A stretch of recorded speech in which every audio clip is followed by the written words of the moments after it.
Hay momentos en que ni siquiera la mejor de las cámaras permite hacer las fotos correctamente expuestas.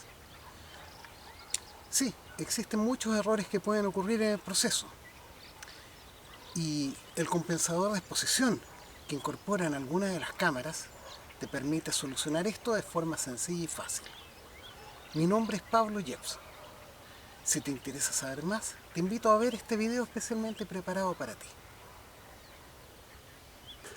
En la mayoría de las cámaras, el botón de compensación de exposición es sencillo de encontrar. Es este que tiene un signo más menos separado por una línea diagonal. Si lo mantienes presionado y giras hacia un lado la rueda, te das cuenta de que aparece todo hacia negativo.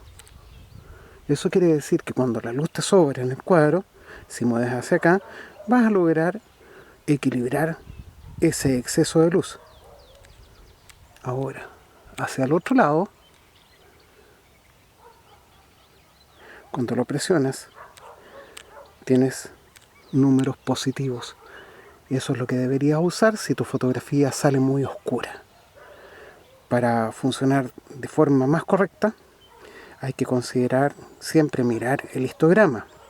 Si el histograma está cargado hacia la derecha, quiere decir que sobra luz. Si está cargado hacia la izquierda, que sobran sombras.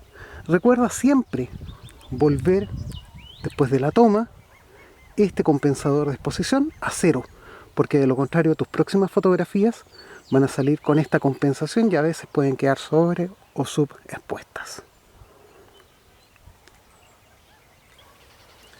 Llegar a opciones avanzadas en tu equipo fotográfico es algo bastante sencillo.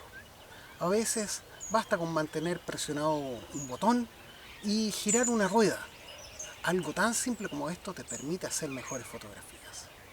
Si este video te gustó, te invito a suscribirte en nuestro canal oficial de YouTube, a darnos un like, a dejar tu comentario y nos veremos en un próximo video.